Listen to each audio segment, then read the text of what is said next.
नमस्कार दर्शकों, RTI 24 media में सभी दर्शकों का मनःपूर्वक स्वागत। आज नेहरू सहकारी धान गिरनी गोरेगांव यहां पर 58वीं वार्षिक आम सभा का आयोजन किया गया है। सभा के उपरांत स्वरूचि भोज की व्यवस्था का आयोजन किया गया था। आइए दर्शकों, अब रूबरू कराते हैं इस आम सभा से। नमस्कार दर्शकों, RTI 24 मीडिया इस न्यूज चैनल में सभी दर्शकों का फिर से एक बार स्वागत है। आज हम मौजूद है गोंदिया जिले के अंतर्गत आने वाले गोरेगांव तालुका के नेहरू सहकारी धान गिरने में।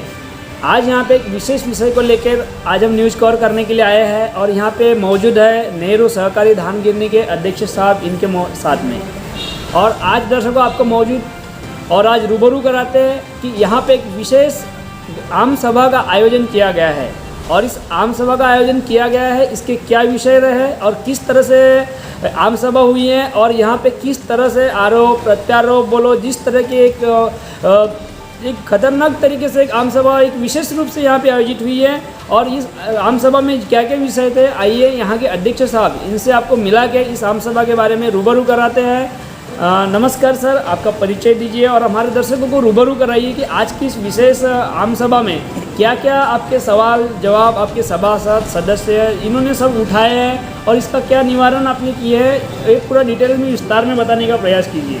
नमस्ते, मैं Rekhlal Chandralal Temre, president Nehru cooperative rice mill Goregaon. आज हमारे कोऑपरेटिव राइस मिल की 58वीं आम सभा संपन्न हुई। आम सभा में सहकार अधिनियम 1960 के अंतर्गत जो आमसभा की तरतूद है, उस तरतूद के अंतर्गत पूरी आमसभा संपन्न हुई। साहजिक है कि जैसा एक परिवार में एक घर में एक मत नहीं होता, तो वैसा हमारे संस्था में भी कुछ एक दो सभासदों ने मुद्दा उठाया। मुद्दा उठाने के बाद में हमने उनका समाधान किया और अगर समाधान नहीं होगा तो और उसका समाधान करेंगे। लेकिन निरंतर मैं मेरे 13 संचालक और 407 सभासद, ऐसे हम सभी लोगों ने इस नेहरू सहकारी भात गिरनी के माध्यम से पूरे किसानों का समाधान करना, उनकी खेती फायदे की करना, उनके समस्या को न्याय मिला देना और अनन्य बातों के ऊपर जब तक अपन उनको न्याय नहीं दिला देंगे, उनको उनके अधिकार नहीं दिलाएंगे, तब तक हम शांतता से बैठेंगे नहीं, ऐसा हमने प्रण किए है और इसके पहले भी हमने बताया है। मित्रों, नेहरू सहकारी भात गिरनी की स्थापना किसानों के सफल पूर्वक उनको न्याय देने के लिए, उनकी समस्या पूरी करने के लिए की गई थी। उसके अंतर्गत हमारे नेहरू सहकारी भात गिरनी के अंतर्गत बहुत सारे व्यवसाय चलते हैं। हमारे यहाँ पे किसान, जो हमारे सभासद किसान हैं और दूसरे भी किसान हैं, उनका धान उचित मूल्य पे मिलिंग करके देते हैं। हमारे यहाँ पे किसानों का धान भी खरीदते हैं। हमारे यहाँ पे धर्म कांटे की सुविधा है, हम धर्म कांटा भी देते हैं और अनन्य प्रकार के अपन किसानों को सुविधाएँ यहाँ पे देते हैं। आज तो हम विशेष उपक्रम करने वाले हैं। हमारे किसानों के पास का जो यहाँ का विशेष HMT, जय श्री राम, विक्टोरिया जो धान है, उसको हम कलेक्शन करके उसको एक साथ मिलिंग करने वाले, उसको सिल्की सॉर्टेक्स करके हम उसके 1 kilo 2 kilo 5 kilo 10 kilo 25 kilo ऐसी पैकिंग बना करके मुंबई, पूना बड़े मेट्रोपॉलिटन सिटी में अपन बेचते जा रहे हैं। हम नेहरू सहकारी संस्था में गोरेगांव तालुका के और जिले के अनन्य राज्य के और बाकी भी जगह से हम सभासदों की तरफ से ठेवी लेते हैं और ठेवी लेने के बाद में जो बैंक का ब्याज दर है वो हम उनको देते हैं और उसके बाद में अपन अपने संस्था का विकास करते हैं और यह विकास की गंगा निरंतर चलते रहेंगी। अब कुछ लोगों का आरोप प्रत्यारोप है, हम एक्सेप्ट करते हैं। आज के सभा में इतने लोग थे, 1-2 लोगों ने अपने सुझाव दिए, हमने उनके सुझाव भी लिखे। अब किसका इंटेंशन क्या है, किसका नहीं है, वो तो देखा जाएगा। लेकिन हम कानून के प्रोविज़न को ख्याल में रखते हुए पूरा जो आज आमसभा में हमने अपना एजेंडा डिक्लेयर किए, हमने सब्जेक्ट क्रमांक 1 से लेकर के 16 तक के 1 से 16 तक के पूरे विषय यहाँ पे बताए। उस पर सविस्तर चर्चा हुई, कुछ ये हुआ और वो होने के बाद में उसका हमने सोल्यूशन निकाला। तो ये इस प्रकार से हम निरंतर किसानों के लिए काम करते रहेंगे। और दूसरी बात, हमारे ऊपर अच्छा काम करते समय किसी की जैसी नज़र लग जाती ना, वैसी नज़र हमारे पे लगाई गई थी और हमारे संस्था पे हमारी कुछ गलती नहीं रहते हुए भी FIR दर्ज हुई और FIR दर्ज होने के बाद उसकी इंक्वायरी हुई। इंक्वायरी में सबके बयान लिए गए, तो बयान में पाया गया कि इसमें तो संचालकों का या नेहरू भात गिरनी वालों की कोई गलती है ही नहीं। जैसा हम पे 407 कलम लगाए। 407 कलम का अर्थ मालूम है क्या? जो शासकीय कर्मचारी है, जो वो फ्रॉड करता है या गवर्नमेंट का अधिकारी है, कर्मचारी है, उस पर जो कलम लगती है वो कलम हम पे लगा दिए।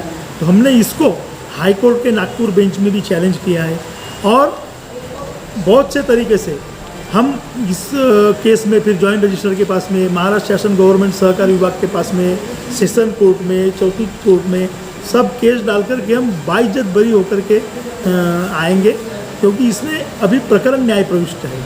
और जैसे कि चौकसी में सब पाया गया है कि हमारे संचालकों का हमारा कोई दोष नहीं है, लेकिन कुछ दिन पहले कांटों का ताज हमारे सर पे पहनाया गया था। उसमें कुछ अपने पार्टी के लोग, अपने पार्टी के नेता, कुछ दूसरे पार्टी के नेता, कुछ हमको जलने वाले या कुछ हमारी प्रगति नहीं होना ऐसे चाहने वाले, ऐसा सब लोग इकट्ठा होकर के किए थे। लेकिन वो भी परिस्थिति हमारी चले गई है और आज हम किसानों की सेवा करने के लिए तत्पर मैदान में डटे हुए हैं और डटे हुए रहेंगे, ये मैं आपको आश्वस्त करा देता हूँ। अच्छा, आपने अभी तक जो बताया आपका उद्देश्य बताया है नेहरू सहकारी धान गिरनी का, लेकिन आज के सभा में और एक विषय, अहम विषय उठा था कि कुछ सभासदों ने, कुछ सदस्यों ने कुछ एक सवाल किए थे कि ये गोरेगांव तालुका की संस्था रहने के बावजूद यहाँ पे कुछ बाहर एरिया के, जैसे कि बालाघाट से बोलो, इस बाहर एरिया के लोग भी यहाँ पे जुड़े हुए हैं, तो यहाँ पे उनको नहीं जुड़ना चाहिए था, इस तरह के कुछ एक सवाल खड़े हुए हैं। तो इसके ऊपर में आपका क्या कहना है? कुछ एक सभासद ने वो मुद्दा उठाया था। हमारा कहना है कि देखो, हमारे संस्था यानी गवर्नमेंट की जो शेयर की भागीदारन रकम 100 रुपये है, पहले 10 रुपये थी। उन्होंने 2 मुद्दे उठाए थे, एक तो भी पुराने सभासदों के नाम नहीं है, तो उसका हमने एक्सप्लेनेशन दिए कि जो घटना दुरुस्ती हुई तो सहकार अधिनियम 1960 के अंतर्गत जो घटना दुरुस्ती हुई, तो घटना दुरुस्ती में किमान एका सभासदाने 100 रुपये शेअर्स रक्कम धारण केली पाहिजे आणि ती मर्यादा 20,000 असली पाहिजे। तो ये 100 रुपये में कुछ होता नहीं। 20,000 रुपये देने वाले सभासद अपने गोरेगांव तालुका में बहुत कम है। इसलिए हमने एक सिस्टम किया है कि हमारे संस्था को तो यानी दूसरा जिला क्या, दूसरा राज्य क्या, अगर अमेरिका भी का भी कोई आदमी या कोई इंग्लैंड का आदमी हमारे को कोई डोनेशन देना चाहता है, हमारे संस्था में ठेवी रखना चाहता है, तो हमारी संस्था अपने विकास के लिए वो ठेवी स्वीकारेंगी और उनको शासकीय नियम के हिसाब से अपन सभासदों को बहाल करेंगे। और ये जो अपनी संस्था है, ये संस्था नियम से चलती है, ये किसी के कहने से चलती नहीं है। ये एक अधिनियम का बुक बना हुआ है और बुक के हिसाब से संस्था चलती है। किसी ने, जिनने सभासदों ने अपने कुछ सुझाव दिए, उनका सुझाव मानना, उस पर कानूनन तरीके से रास्ता निकालना, ये तो हमारा काम है। और संचालक मंडल को हम तो चाहते हैं कि हर एक सभासद ने, आज तो एक ही सभासद बोले, हर एक सभासद ने हमको सजेशन देने को होना, तभी हमारा विकास हो पाएगा। और उस विकास के लिए हम तत्पर हैं, मैदान में डटे हुए हैं और डटे हुए रहेंगे। हमारे को किसी का डर नहीं है, किसी का कोई प्रॉब्लम नहीं है। हम किसान की सेवा हमको करना है और उसके लिए हम बोले ना कि भी अभी आप भी हो, आप भी अगर बोलते हो कि भाऊ हम तुम्हारे संस्था को 1 लाख की ठेवी देना चाहते हैं, ये करना चाहते हैं, सभासद बनाते, तो हम आपको भी बनाएंगे, किसी को भी बनाएंगे। और ऐसा हमारा ओपन एजेंडा है, क्योंकि हमको विकास करना है। नहीं तो इसके पहले देखोगे या पूरे तुम तालुका में देखो, ऐसी सेम सोसाइटी गोंदिया की थी, तो गोंदिया की सोसाइटी वो भात गिरनी बंद हो गई, उसकी बिल्डिंग गिर गई, वहाँ के प्रशासक ने वो ज़मीन बेच दिया। तो उससे तो अच्छा है ना ये कि बाहर के लोगों से ठेवी ले, दूसरे जिले के, दूसरे राज्य के, विदेश के लोगों से ठेवी ले और संस्था को जिंदी रखो। अल्टीमेटली उद्देश्य क्या है कि अपने को, अपने के यहाँ के किसान को माल मिलिंग करना है। आज आप देखो, इतना बड़ा गोरेगांव है, इतने बड़े गोरेगांव में 1960 से लेकर के तो राइस मिल सेवा दे रही है। आज यहाँ पे एक रोड़ा राइस मिल थी, वो बंद हो गई। आरती राइस मिल बंद होने के कगार में, किसानों को धान मिलिंग करने कहाँ कहाँ भटकना पड़ता है। तो हम हमारे सभासद किसानों का धान यहाँ गोरेगांव में मिलिंग करा रहे। आज ये तुम आप सामने देख रहे हो राइस मिल का प्लांट, हमने इसके लिए 50-60 लाख रुपए खर्च किए। तो वो अगर 100 रुपये जमा करेंगे ये सभासदों के, या पहले जो आपने बताया उसके मुताबिक, तो ऐसा कुछ काम होगा क्या? एक बोल्ट भी नहीं मिलेगा उसमें, तो एक भी मशीन नहीं मिलेंगी। ऐसे 10 मशीन का पूरा एक सेट है। और अपने को अच्छे प्रति का चावल निकाल के देना, यहाँ के किसानों को सुविधा देना, ये हमारा मुख्य उद्देश्य है। और वो मुख्य उद्देश्य की पूर्तता के लिए हम किसी से भी पैसे ठेव या सभासद बनाने के, शासकीय नियम के हिसाब से सभासद बनाने के लिए तत्पर है और हमारा संचालक मंडल उसको तैयार है। लेकिन आज जो आपकी 58वीं वार्षिक आमसभा हुई है, यहाँ पे और एक विषय उठा था, कुछ सभासद सदस्यों ने उठाए थे कि यहाँ पे जो आपके आम सभा की प्रोसीडिंग और जो रिकॉर्ड है वो उनको देखने के लिए नहीं मिला। इस विषय में कुछ सवाल थे, वो थोड़ा सा हमारे दर्शकों को रूबरू कराइए कि ऐसा सवाल क्यों उठा था। बिल्कुल सही बात, अपने टीप में लिखा था जो ये नोटीस वाटप किया उस नोटीस में, तो यहाँ पे विषय क्रमांक 1 में लिखा हुआ है, वार्षिक सभेमध्ये विचाराचे प्रश्न 3 दिवसापूर्वी दिनांक 26/9/2023 पर्यंत सभासदांनी कार्यालयाच्या वेळेवर पाठवा किंवा द्यावे। उसके बाद में भी हमने बोले थे कि भाई वो 3 दिन जाओ ना, तुम आमसभा के पहले हमको लेखी दो, हम उसका उत्तर देंगे। लेकिन ऐसा किसी भी सभासद का हमको लेखी पत्र आया नहीं, और वो लेखी पत्र नहीं आने के कारण हमने वो उनको ये किए, लेकिन उनको आश्वस्त करा है कि आपको जो जो रिकॉर्ड लगेगा, जो जो चीज़ें लगाएंगी, वो पूरा रिकॉर्ड आपको दिखाया जाएगा, आपको उसका समाधान किया जाएगा। जैसा एक हमारे हीरालाल भाऊ रांगडाले सभासद है, उनके 120 रुपये की शेयर धारणा की रकम है, वो नाम कुछ तांत्रिक अड़चन से छूट गया था मिस्टेक से, हमने रिकॉर्ड को देखे, उनने हमारे ख्याल में ला के दिए, तो हमने वो नाम को ऐड कर दिया। और जो भी होगा, देखो भैया, काम करते समय तो गलतियाँ होंगी, कोई बोल नहीं सकता माइका लाल की काम करते समय गलती होंगी नहीं।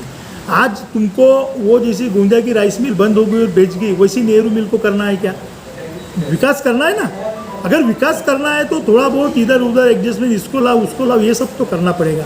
आप ये सब करते, हम किसानों को सेवा करने के लिए कानून में बैठा के हर एक सुविधाएं देने को तत्पर है और तत्पर रहेंगे। ये तो बाकी कोई, सभी का समाधान करना हमारा उद्देश्य है और वो समाधान करेंगे हम। धन्यवाद सर, आप हमारे चैनल में अभी तक बने रहे और आपने नेहरू सहकारी धान गिरने की आम सभा के विषय में जो मुद्दे उठे थे, अहम मुद्दे, उनको आपने हमारे दर्शकों के साथ एक विशेष रूप से क्लियर किया। इसके लिए आपका तहे दिल से धन्यवाद। और इसी तरह से आपकी नेहरू सहकारी धान गिरनी किसानों की सेवा में हमेशा तत्पर रहे, ऐसी हम कामना करते हैं। और दर्शकों, इसी तरह की खबरें हमारे चैनल पर देखते रहने के लिए हमारे चैनल को लाइक और सब्सक्राइब कर बेल बटन जरूर दबाएँ। जय हिंद, जय महाराष्ट्र। नमस्ते।